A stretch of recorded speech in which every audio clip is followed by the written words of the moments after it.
Good morning, everybody. You guys have been doing great jobs with the memos or with the reflections. Basically, for those of you who have handed them in, you've gotten full credit, so you can know that you're doing well and you're answering them just the way that I was hoping. And definitely the questions are very helpful that you put in there, because then I can incorporate them into the lectures and make sure that we're not missing certain things. And if for some reason you miss class, all of the classes are being recorded, so you can still listen to the recording and write a personal response to the audio version of the lecture. Okay, so pull out a piece of paper, and I want to do another exercise where I want you to think about a time when you felt like you experienced discrimination because of your identity. So a time where you experienced some type of discrimination because of your identity, because of your race, because of your gender, because of your age, because of your class, some situation where you felt like you experienced discrimination on some level. And now turn to someone near you and make sure you introduce yourself and then share about the experience. Okay, how about if some of you share some of the examples that you came up with? An example of where you experienced discrimination. Jesse? Religious discrimination. In what way? I'm Jewish, so just negative stereotypes towards Jewish people. Okay. Here on campus or at home? No, not here on campus. Okay. More at home. That's a good example. What other situations did you come up with? Olivia? In high school, I was in this thing called Extreme Sports Club, which Uh-huh. I was the only girl. We basically just went paintballing, and it felt like everyone was kind of just confused when I was there. They were thrown off by it, but you continued to participate? Yeah. That's great. What other examples? Matthew? We were kind of talking about at work. I used to work at Menards, and I was like one of the younger guys. So they always assumed that I could like lift all the heavy stuff. I mean, I didn't have a problem with it, but no one else could seem to get it done. So you all the heavy lifting would get dumped on you? Yeah. What about up in this section? Jeff? So I was like playing a game with some people I just recently met, and I invited them to like Skype so I could talk to better communicate over the game. I didn't know them before, but they were like kind of older people, like high 20s, I'd assume. And then so it showed like my name on like my Skype account, and then so I guess like I don't remember if I got an argument with the guys or I just like wasn't doing so good in that one game. But at the end they were like just like saying like racial slurs and stuff. And then I just like didn't play them afterwards. Did your username identify your race or ethnicity? Not my in-game name, but like my Skype has like my actual name on there. Oh, okay. Yeah. That's interesting. I'm thinking of a friend of mine. She is Caucasian, but she married a Chinese American person and took his last name. And so her last name now is Chang, Jennifer Chang. And when it's just emails or whatever, there's no visual, and they see, Jennifer Chang, they have a certain picture of what she is like, and then when she shows up for the interview or for the meeting or whatever, they're not expecting that Jennifer Chang is a white female, and so it throws them off. So a lot of times something like a username or email address can communicate something that's opposite or different from what's being expected. One thing that I find interesting is that we tend to think of discrimination as a negative thing, like we're discriminated against. But discrimination in and of itself is a neutral word. It means that you're discriminating or sort of deciphering between, sort of choosing between.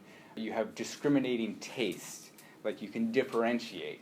And so discrimination, just as a term, is a neutral term. It doesn't have it isn't a negative term or a positive term, it's just neutral. But then how it's applied determines whether it's a positive or negative action. And so, we often talk about being discriminated against, but it can also be the case that you're discriminated for, like that you're selected because of certain categories of criteria and discriminated in a positive sense, or getting benefits because of it. And so one of the big topics that has come up and continues to be sort of an ongoing debate is related to affirmative action in college admissions. There's also affirmative action in hiring, but I thought affirmative action in college admissions would be something very relevant to this group. And it's an open question still of whether or not public universities should have affirmative action admission policies where people are admitted or basically a person's race or other category is used in the admission process as sort of part of the score count for students. And I'm curious, in this classroom, where you stand on that perspective of whether or not you think public universities should have affirmative action admission policies. And so if you're a strong advocate of affirmative action admission policies, we're all going to stand up, but if you're a strong advocate of affirmative action policies, I want you to come to this end of the room.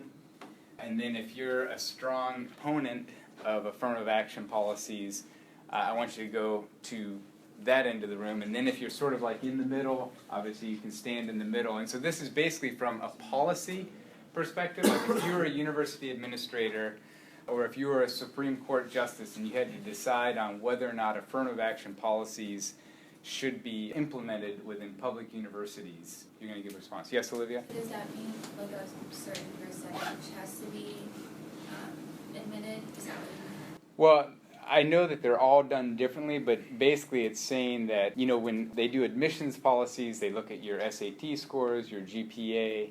Another category of assessment would be person's race or other designated social categories. So as far as how much that would be weighted varies by institution, but to even have that be one of the categories is sort of what's open for question.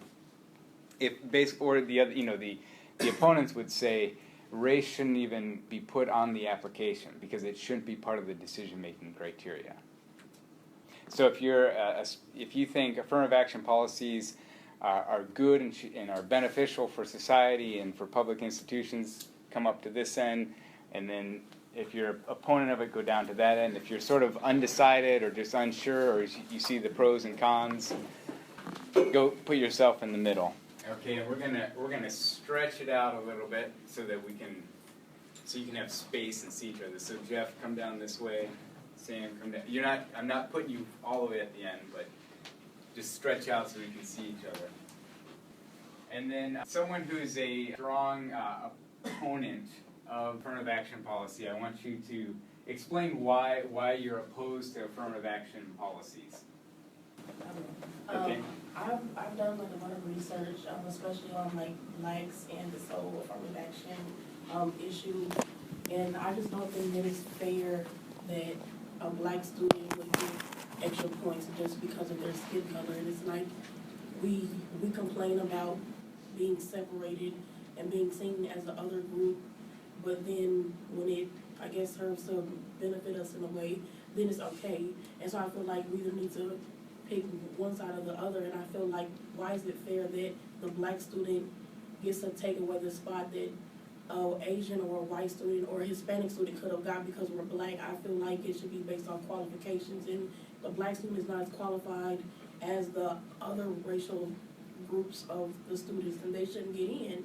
I mean, we've had the same, a lot of us have had the same opportunity in high school to work, and if you didn't work hard enough, then you shouldn't be admitted. Like, colleges should not hand you anything. Like, that's the purpose of working, to apply to get into the schools you want to. It takes effort, and I feel like handing somebody something because of their ethnic group is not fair. Mm-hmm. Mm-hmm. Good. Very good, Mercedes. Anyone else? One other person in the back that's opposed to affirmative action. Cole. I think you gotta work for what you want, and you shouldn't be handed anything. I mean, that's basically it. So there shouldn't be any just bonuses that are sort of added on top. Right. Okay, so someone that's in the middle, you're in the middle not because you want to just play it safe, but you're in the middle because you sort of see the pros and the cons, and you're actually torn. Is there anyone that sort of fits that category where you're kind of like, I don't know, it's a tough call? Yeah. Well, I went to school in Chicago, like downtown Chicago, and like the inner city kids, like they're majority black, and those schools like honestly are not as good as like the suburban schools or like the private schools in Chicago, and like I don't know, it's just they're really not given like the same fair opportunity. Like they have to go through metal detectors every single day. And I don't know, but I see like what she's saying, like everyone could work like their butt off and get into like college, like they really work their butt off, but they're really not like given the same opportunities. I would say it's not a very easy question to answer. It's not a straightforward like, oh, of course it should be this way or that way. So it's very true. What about on this end, people who would lean more towards being in favor of affirmative action policies? Yeah, I was thinking about like similar to what you're thinking, Mercedes, like how people shouldn't be handed like scholarships just because of their race and such like that. But him as well, like inner city students just aren't given the same opportunities, and it's just, I mean, the majority of the people are like 70% white, and it's just so much harder for like black students or Asian students to like get the same opportunities as everyone else. I mean, like scholarships should be like given on merit, but it's just so much harder when they're, just like different teachers and different like institutions just they have to work so much harder. And like I would definitely like, if there's like a black student with like a 3.0 and like inner city, I'd pick him over like a 3.5 and like a white student in like a public institution, just because I know how much more like effort he put in, and just he just shows how much of like a harder worker he is, and that's why I think it'd be better to incorporate him to like into the IU or like a public college for their hard work and such like that, and increase diversity. Yes, Mercedes. I'd like to add something. So what you were just saying, what my standpoint is on, like how you just said, if there was a black student or Asian student with a 3.0 versus a 3.5, that's not what I'm saying. What I'm saying is, like, I feel like if you admit the black student that has the 2.5 versus that 3.5, that's not fair. I get that that some inner cities, like you guys were saying, that's very true, but there's a thin line between what's taking it too far, and I feel like accepting the 2.5 black student because they're black, because they were given these bonus points, is not fair when there was somebody that got this 3.0 or this 3.5. Like that 2.5 is taking it too far. Just because you're black doesn't mean that, like, I get that black people and Asians and a lot of other groups here in the United States may not get the same chances as a lot of white people, depending on where you're from. Yeah. But at the same time, a 2.5 I think that's too low as well. Between like 3.5. Yeah. It's hard to draw a line. Right. I mean, all the different applicants or the people who do review the applications they're all different. Yeah. So it's hard to draw a line. Yeah.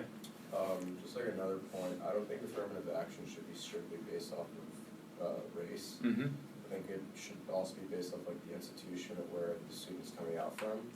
So for example, if you were just to look at an inner city student in a downtown Chicago area where the kid walks through a metal detector every day, and then you look at another student from a great private school or a great public institution anywhere else in the country, let's say New York, I mean, that should really outweigh the pros and cons rather than whether he's white, black, Hispanic, Latin, whatever the descent is. Yeah. No, and that's where sort of stereotypes are used in an efficient way of like, well, let's just look at race because there's a correlation between race and socioeconomic status.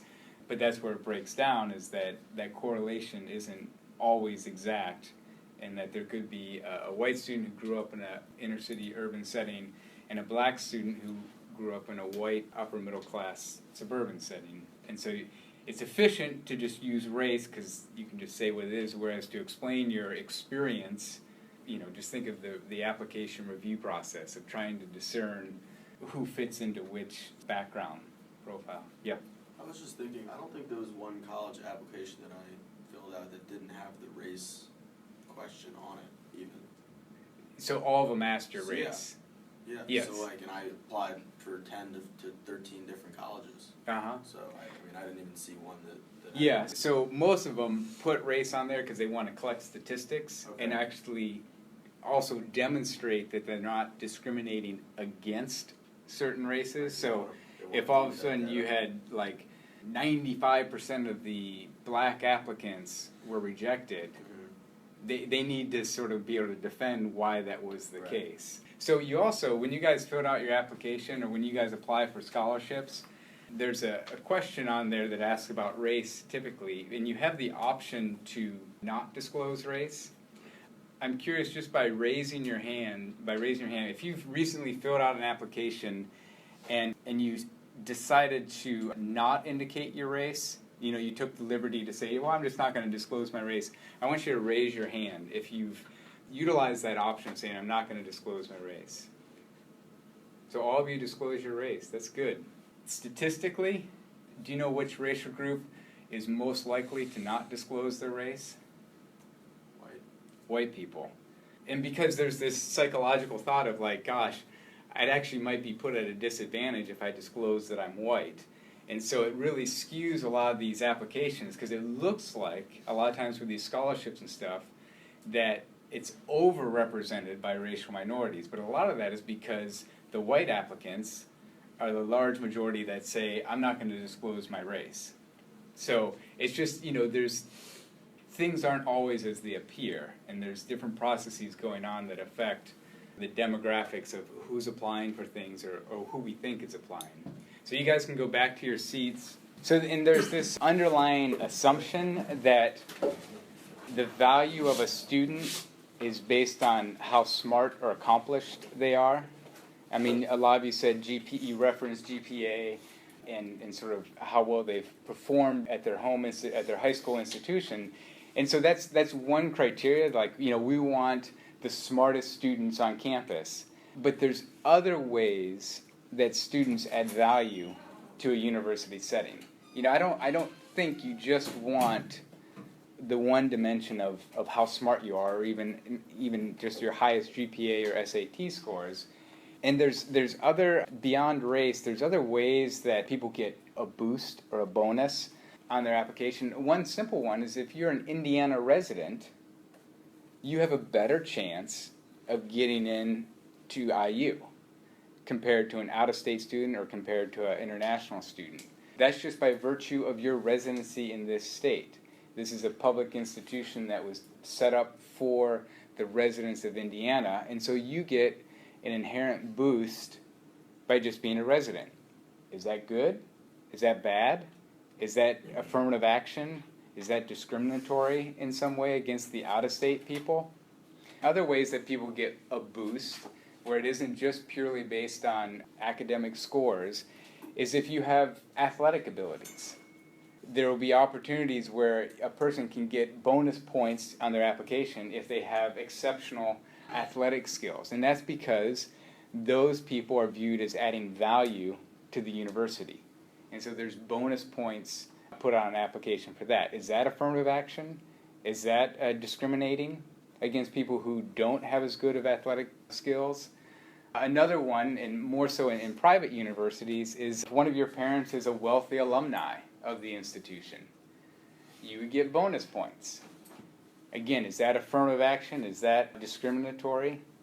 Think of the idea of like submitting your application to IU and slipping a $100 bill into the application packet as just as something to consider as you look over my application. We would think that would be egregious. It's like, oh my goodness, that's so unfair. But there's a very quick parallel to people who contribute large amounts of money to the university. Maybe they don't put it in the actual application, but it's flowing into the institution. That is being considered in the process. And so it isn't just sort of like, everyone's on an equal playing field and we're just looking at your scores and we're just going to take the best student, the highest scores, and there's a line and whoever is above that line gets in and whoever is below that line doesn't get in. It's not as simple as that. It's a much more complicated system but we tend to turn a blind eye to the other ways that people get bonus points on their application. And yet then when we talk about other forms of affirmative action, it's all of a sudden, wait a minute, that doesn't seem fair. And yet the other examples of discrimination that occurs, we sort of turn a blind eye to. And I think one thing that universities have begun to do, and probably even in your application, is that you have opportunities to write in overcoming adversity or overcoming adverse experiences, where you can write out a more long form what your situation was and why maybe for you getting to this point was a huge accomplishment compared to someone else who was sort of on the fast track and was just sort of destined to be at this place and be ready to apply and get accepted to IU or whatever institution. For me, the question is more, what is the purpose of the university? And when we think about the student population, in what ways can students add value to the university experience? And if you can have sort of a broad view of that, that might change the way that you think about the admission policies. Just like, universities have figured out that student athletes add value to the university, not only monetary value, but other aspects that they add to the university. And so the thing would be, as you're thinking about admitting people, whether or not you have an explicit affirmative action policy or quota, it's what are ways that students add value to the university. But there are people that are very much opposed to any type of affirmative action policy. To a large extent, what Mercedes shared and what other people had shared, there's a very prominent professor at Stanford University, African-American, Thomas Sowell, and we're just going to watch a clip where he was interviewed by Charlie Rose, who's PBS correspondent, who basically was asking him his views on affirmative action. And I think it's really helpful to hear both sides of the story, because in this class we're all about, or it's slanted, skewed towards pro-diversity and what are ways to increase diversity or be intentional about increasing diversity. Not everyone has that perspective, and there's some good arguments for the other side to sort of say, I would question whether or not we want to be carrying the banner for promoting diversity. And this is one example.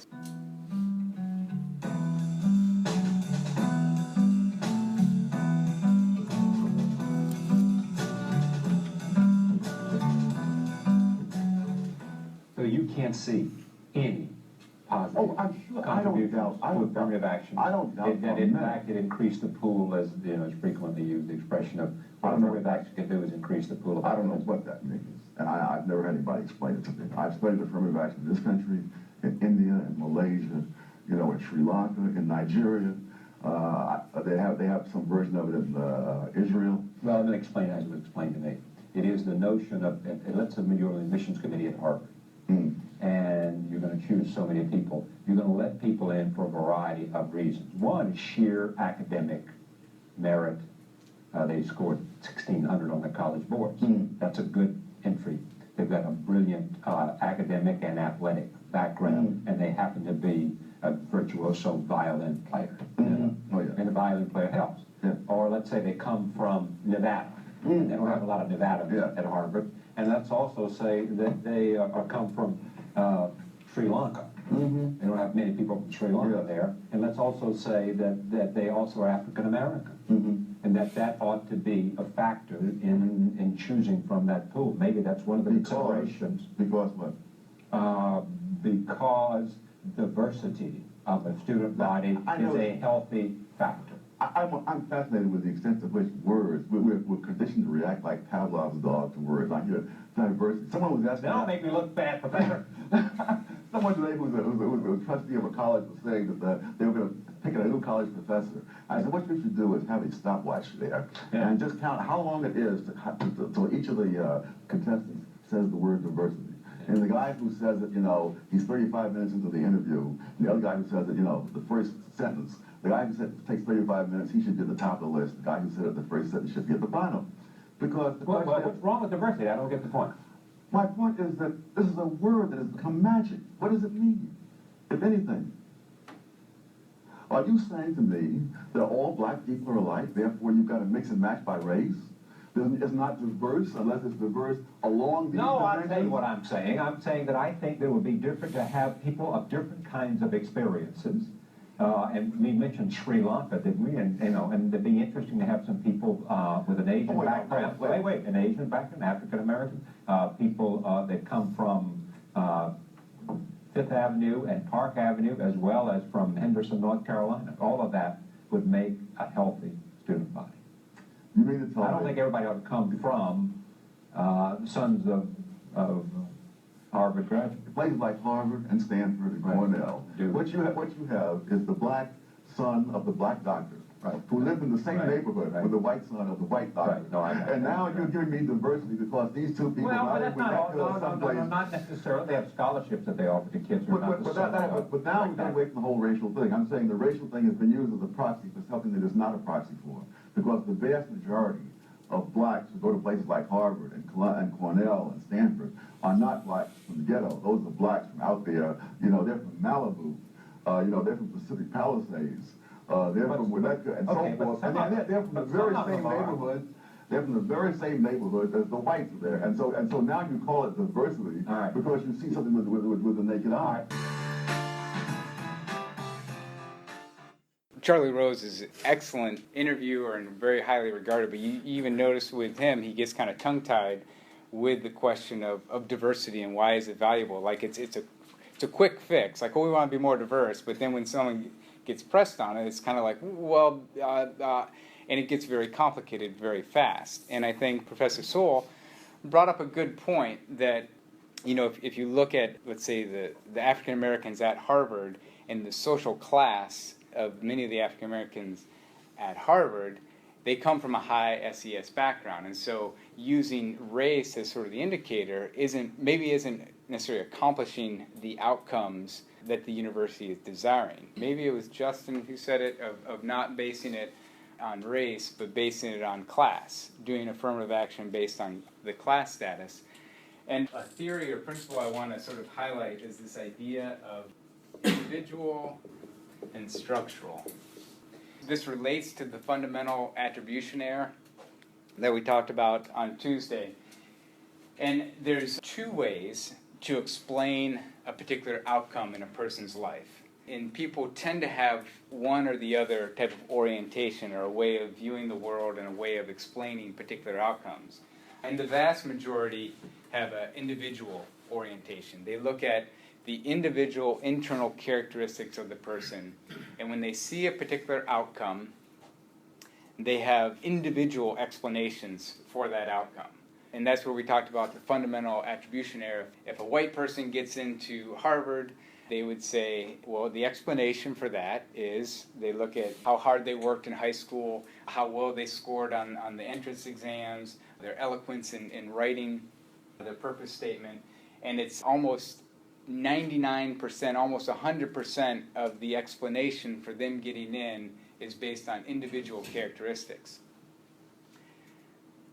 And yet, there's also structural factors that explain that outcome. Perhaps that high SES student who got into Harvard took a class, paid a couple $1,000s to take a class on how to prepare for the SAT exam. And so when they went in to take that exam, they nailed it because they've been training for the past 6 months on how to ace the SAT exam. And they had transportation to and from the tutoring session, or maybe even the tutor was a private tutor to help them with the SAT exam. Also, it happened to be that high SES person had a parent who was English professor and was excellent at training them in how to write extremely well and maybe even help them to write their statement. And maybe they're the 4th generation of persons to go to college.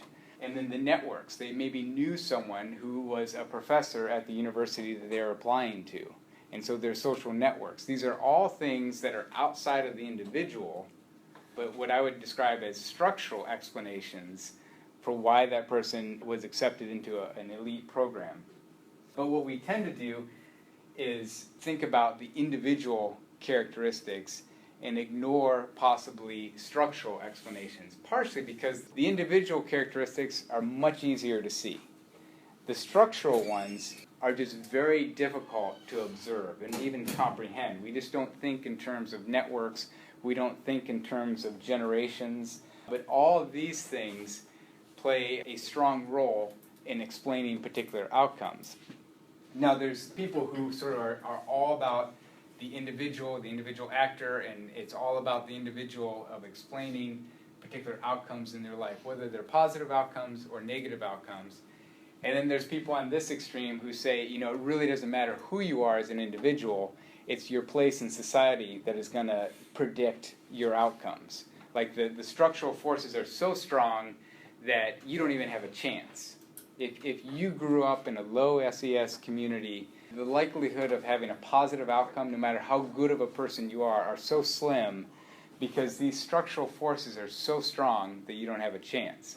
Now, I don't really think it's beneficial to have extreme views on either side. I think what's really healthy is to sort of say, okay, what are the individual characteristics that contributed to this particular outcome?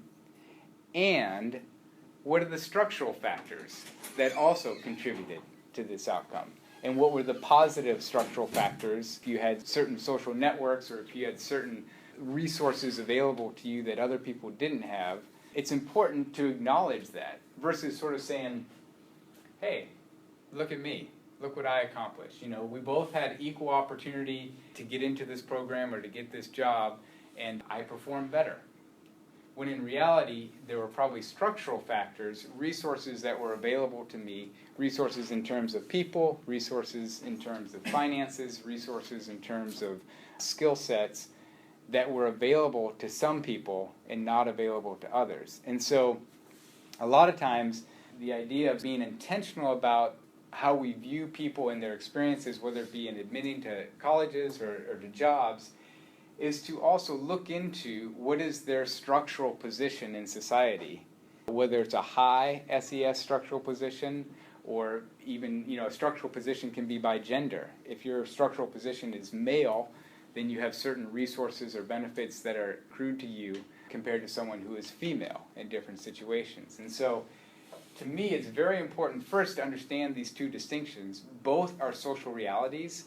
There are individual characteristics that can explain certain outcomes, but there's also structural characteristics that can equally explain certain outcomes and be even more powerful than the individual. And so this idea of the fundamental attribution error and how we explain certain outcomes, you almost need to take a step back and do an assessment of, okay, well, what are the different factors at play? What are the individual factors and what are the structural factors? So I want to transition to talk about your own personal lives and where, not necessarily where your structural position is, but where your social position is on this campus. And I want you to write down all the different social groups or groups that you're involved with on campus. So it doesn't just have to be social groups, it could be academic groups, vocational groups, athletic groups. So just write down all the different student groups that you have some sort of affiliation with. Okay, now I want you to single out what you would say are the three most significant groups that you're a part of. So give me some of the groups that you're involved with on campus. Recreational sports. Okay. Other groups? Justin? Fraternity. Fraternity. Jeff? SPIA. Any group within SPIA or just SPIA writ large? Like Nonprofit Leadership Alliance. Nonprofit leadership, okay. I like starting my own non-for-profit at the school, so I guess I'm like What's the name of it? Satin Urban Sedge Scholarship. Urban Scholarship? Yeah. Other groups? IUDM, Indiana University Dance Marathon. IUDM, okay. How long do you dance for? 36 hours. Impressive. Other groups? Culture of care. Culture of care. Trent, what's the group that you're involved with? I'm not playing this year with the rugby team. Rugby, okay. Charlie? I'll literally just go to school and that's it. Okay. You don't know group, you don't affiliate with any other people on this campus? Not really. Okay. So you would be called an isolate. Yeah. There's a survey question that asks, name the people that you talk important things about that you talk with, and there are people out there who would say, I don't have any social ties, and they're social isolates, and that number is actually increasing in society. Okay, so what I want you to do then is, what did I say, pick your top three most important ones, and in terms of race of these, if it's highly racially diverse, give it a score of 10, and if it's very racially homogeneous, give it a score of 1. So each of the groups by race. And then by gender, if it's gender diverse, where it's like really 50-50, give it a score of 10, where if it's very homogeneous, give it a score of 1. And then with class, if it's class diverse, give it a score of 10. If it's class homogeneous, give it a score of 1. And then religion. So if people are all of sort of the same religion, give it a score of 1. And if it's very religiously diverse, give it a score of 10. So the maximum score you could have would be 120 total is the max. So did anyone score over 100? Okay, did anyone score over 80? Did anyone score over 60? Okay, tell us about your groups and sort of how you got that score. Like SPIA as a whole, like the SPIA group, and then like the high school I went to, and then like my work environment. Okay. Good. Yeah, no, that's very good. Yes, Justin, what's your score? 55. 55, okay. So, and you said fraternity? It was between the student scholarship, fraternity, and intramural league. Okay. Who had a lower score, like below 20? Raise your hand if you had a score below 20. And can you, either of you guys describe sort of just the groups that these are your top 3 groups, and describe them. Now I'm just an isolate. You're an isolate, yes. Okay, so now then another question. With these groups, is there any group that you're involved with where you are a minority within that particular social group? So, we talk about diverse, and the implied thing is that if the group is homogeneous, it's homogeneous around you. So, like if it's a group that's predominantly a fraternity and it's homogeneous, you would think, oh, I'm in a white fraternity. But it could be the situation that the group is highly homogeneous, but you're actually a minority in the midst of that homogeneity, and you're actually adding to the diversity. Did anyone list a group where you actually, either along race, class, or gender, or religion, where you're actually a minority in that group? Is anyone in a group where you actually are a minority within that group? Justin? I'm the only Persian kid in my fraternity. Only Persian kid, okay, great. Anyone else? Luke? I'm a server at Texas Roadhouse, and I'm like one of the only guy servers. Okay. Yeah, so you're a gender minority in terms of servers. Trent? I'd say at my work, majority of the people are 30 or above. Okay. So age. Age, yeah. Yeah, no, that's very good. So to me, observing this, my thought would be that we are missing out on an opportunity. And a lot of you in your questions of, well, how do you overcome discrimination? How do you overcome implicit bias? One of the best ways possibly to do it is by immersing myself in a situation where I'm a clear minority. And it's amazing what happens. So for me, I went to this student conference several years ago, but it was a conference for African American students. And there was over 1,500 black students, predominantly African American students at this conference, and about 30 non-black students. And it was a week-long conference in Atlanta.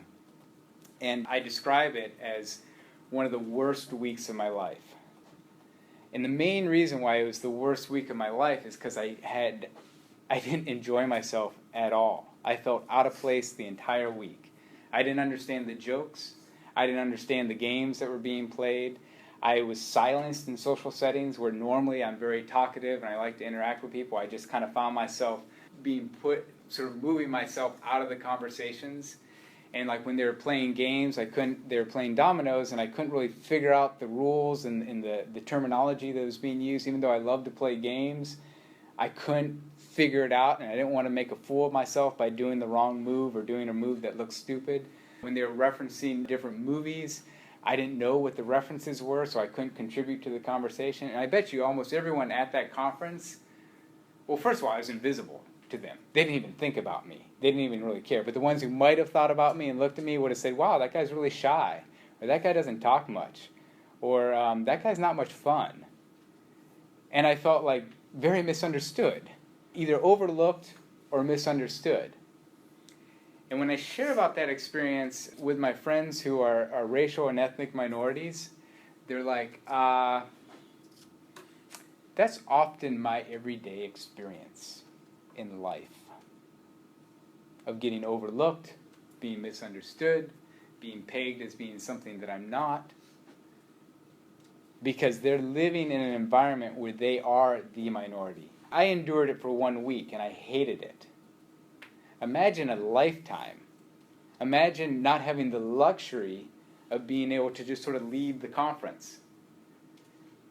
Most people who are ethnic or racial minorities immersed in a majority culture don't have that luxury. And I think for me, by doing that, and it wasn't just like, oh, I'm going to show up to this social, but it was a week-long experience. But even I think if you show up to one event, you can get a taste of it, and that's all it is a taste. It's just a taste. It's not the reality of what someone might experience who's living this day to day. But it'll give you a taste of sort of, well, gosh, what is it to be a minority within a culture? And for anyone who wants to do it, you can do it as extra credit of just going to some social group on campus where you are a minority. And whether it's a group meeting or whatever the event is, a social or whatever, it doesn't matter. It's just basically putting yourself in a situation where you're the clear minority and just writing a personal memo response, similar like the class memo or class response reflection. Just do that, where you go to some group on campus and all you need to do is write basically a half-page description of the experience, of what it felt like to be the minority in a particular setting. One of the things that I found related to this is, and it's what's discussed in the book, is this idea of in-group heterogeneity and out-group homogeneity. So the idea is, within my group, and let's say my group is white people, I see all the diversity, different types of white people in my social settings. There's the whole spectrum or continuum of differences and variety within my group, the in-group heterogeneity. And out-group homogeneity. When I look at Asian Americans, it's like they're kind of all the same. And yet, when I look at the white people, I see all the diversity and variety. And growing up in the Midwest and graduated high school in upstate New York, there was 5 Asian Americans in my graduating class. And they fit stereotype brilliantly. They were the ones who were in the honors classes. They were more quiet, more reserved, more socially awkward. Their English wasn't as fluent in English as people who were native speakers of English. It just sort of was like, when I thought of Asian people, they're all the same. There is no variety. It's just there's a certain way of being Asian, and it's very homogeneous. I went to college out in California, where there were more the higher proportion of Asian American students at my university than there were Caucasian students. And when I was immersed in that culture and exposed to a large percentage of Asian Americans, I instantly saw the incredible variety and heterogeneity within the Asian American population. I saw the partiers, I saw the athletes, I saw the ones who studied hard, I saw the humanities majors, Asian students, because before all of them were going to engineering or medicine, but I saw, wow, there's a sociologist who's Asian American. And I saw the incredible heterogeneity. But our tendency is to only see within our group as being very diverse and seeing the variety, and then the out group is being all the same, being very homogeneous. And so that's a tendency that influences the ways that we approach different social categories. Now I want to transition to talking about aversive racism, which is in the text, and I think it's a confusing concept, and we're going to watch a couple video clips that sort of try to unpack it and explain it. But the best way for me to understand aversive racism is this idea called racism without racists. So the idea is that we live in a society where racism persists even though there are no longer any racists in society. So in the sort of the foundations of this theory, it was Eduardo Bonilla Silva, who's a professor at Duke University, who sort of crystallized this theory.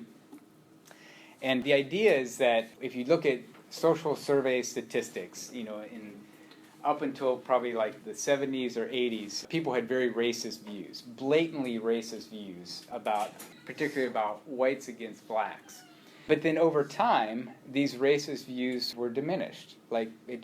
People were just less racist based on these social surveys. But the idea was that we weren't necessarily becoming less racist, we were becoming better at answering survey questions about race. So if someone asked me a question on a survey of, do you think people should be treated equally regardless of their race? I kind of know what the right answer is, and I'm going to say that answer. Or if someone asks me, Fred, do you value diversity?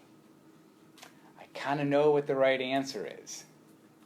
And so even though I might have a different lived experience or sort of different actions in my personal life, if I'm going to answer a survey question, a research question, I'm going to say, yes, I value diversity.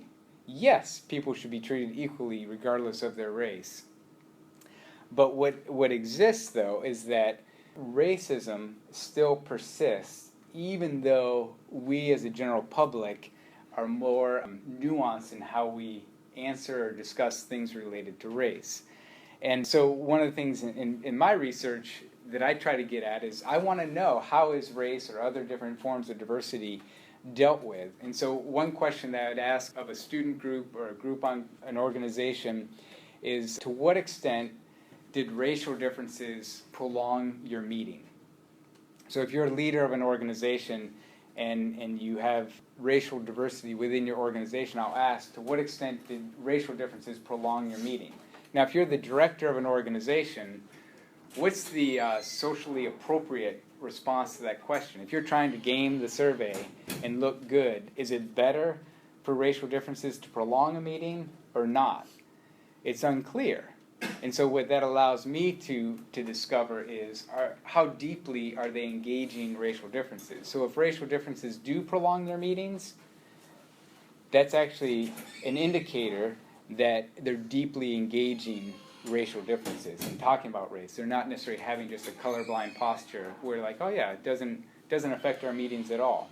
And so what's been done over time is this research, very innovative research on how to detect people having aversive racism, or another way that it's described is implicit bias, where there's this unconscious bias that we have that we don't even know until we sort of go through these different exercises. And so we're going to watch 3 different videos back to back that are just short clips. The first one explains this concept of implicit bias, and then the next 2 are going to transition into these what's called microaggressions or micro-inequities, which are these everyday flashpoint encounters that are they're not these blatant, overt KKK demonstrations of racism, but they're just these little subtle microaggressions related to racism. Our problem is that the new American dilemma isn't so simple.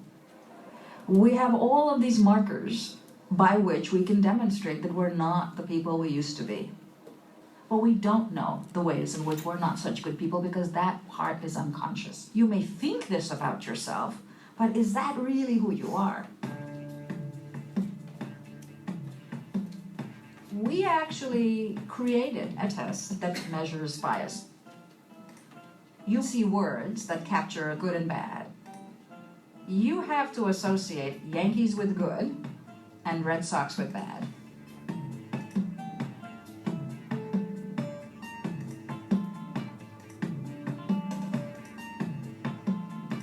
very easy for a Yankee fan. But when you tell them to associate Yankee with bad and Red Sox with good, that's an impossible thing for them to do. They can't do it. They'll make mistakes. They'll take a lot longer to do it, and so on. Take a test like this and now just replace Red Sox and Yankees with the groups black and white. Imagine that for half the trials on this test, you have to associate black with good whenever you see a black face or a word like love, peace, joy, friend, all these good things. And while you're doing that, you have to put white and bad together, and words that mean terrible things in the world, words like agony, devil, bomb, vomit. How hard is that for you to do, is the question.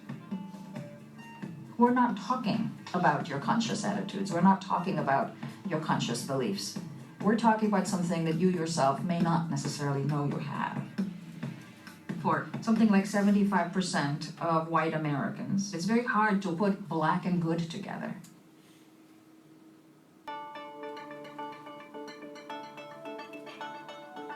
You've done it, and it's even been done to you.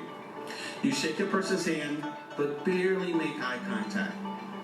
You sit in on a colleague's presentation and repeatedly glance down at your watch. Maybe you've even seen your leaders frequently mispronounce an employee's name. And how do you explain the random yet consistently convenient exclusion of Dave, the disabled veteran, from the team social event? It turns out these seemingly unrelated acts of disrespect have a name. They're called micro-inequities, and their impact goes far deeper than what meets the eye. When micro-inequities accumulate to block employees' contributions and cause disengagement, they transcend the personal and become a major business issue. On October 30th, at the SHRM Diversity Inclusion Conference, we will explore how to identify these micro-inequities, including those that are not so easy to see. We will discuss the impact of micro-inequities on individuals and teams, and yes, you will walk away with an understanding of how to strategically replace micro-inequities with macro-affirmations. If you are planning to come to this year's conference in San Francisco, this is the session you will want to attend. Yes, I know it's going to be early, so join me for coffee, and let's get started.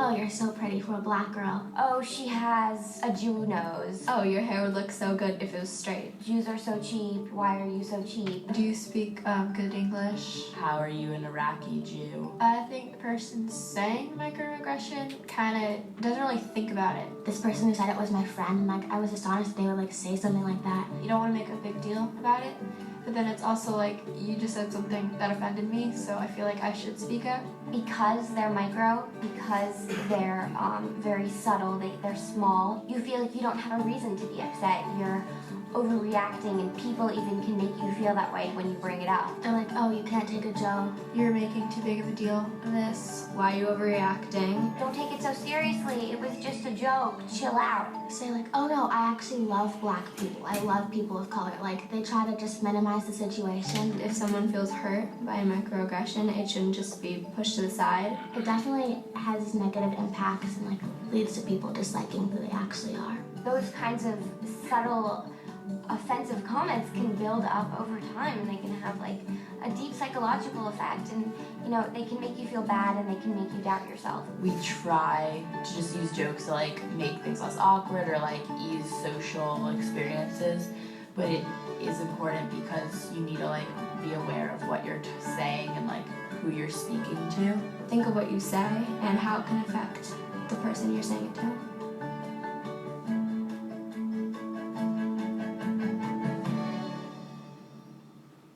A couple of the things with the implicit bias test, I actually took this test, and it's amazing when you just sit down and basically the way it works is you're just supposed to instinctively basically put good, bad, good, bad, good, bad, and it flashes up things on the screen, and you're just supposed to just instinctively click, you know, one button for good and one button for bad. And it's amazing how, I mean, she said 75% of white people have a difficult time instinctively associating black people with good and white people with bad.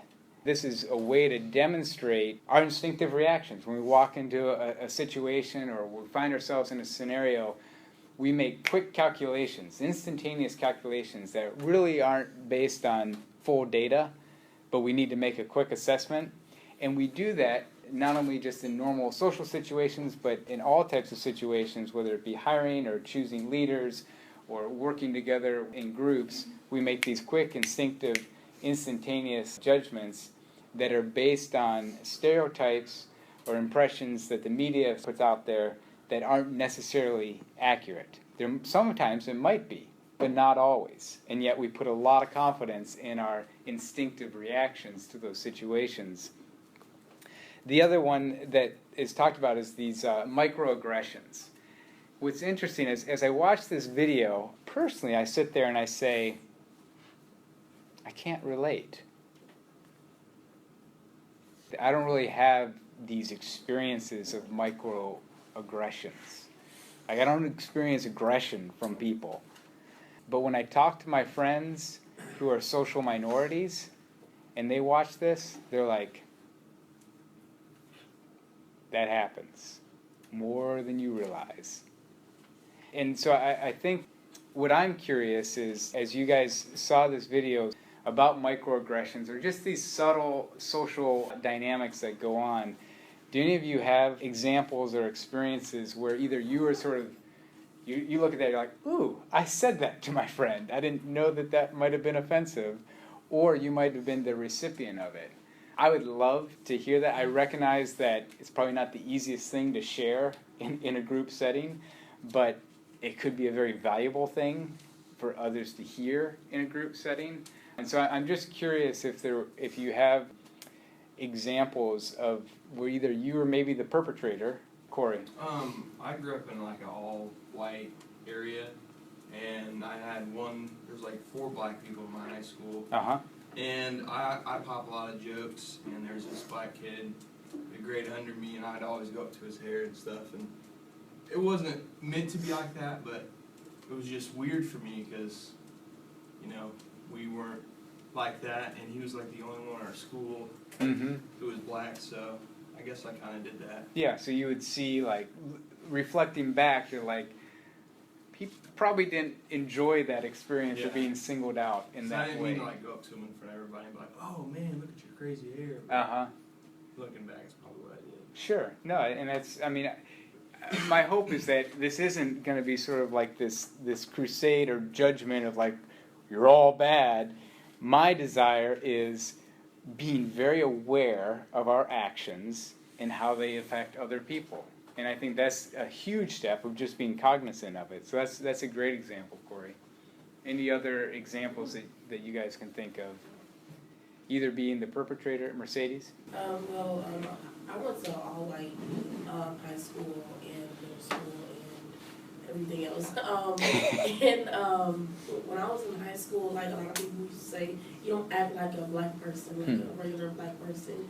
And I think that's really interesting because what is a black person supposed to act like? And of course, I know what they're referring to when they mean like loud and ghetto and low income, and that's what a black person is in society. And so it kind of got to the point where I'm no longer offended because I really don't care, honestly. But it's just really funny that people can be fascinated with the fact that just because I'm black, I'm not from low income, and just because I'm black, I don't struggle. Like, I don't think that defines in a black person in America, but it does. And then kind of going off what he was saying, again, when I was in high school, white people are really fascinated with black hair.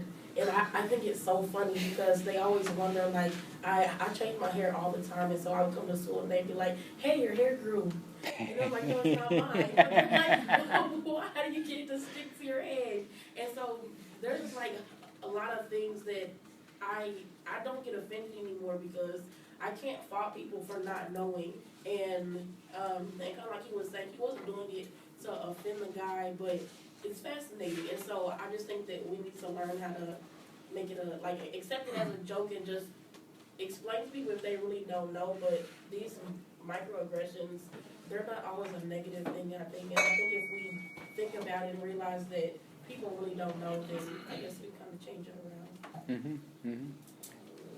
That's great, Mercedes. I don't know if we should just blow them off and sort of accept them as jokes, or if we should say, if we should sort of come back, have a very coy response that sort of engages the person, in a nuanced way. Olivia. What would you say the definition is for microaggression?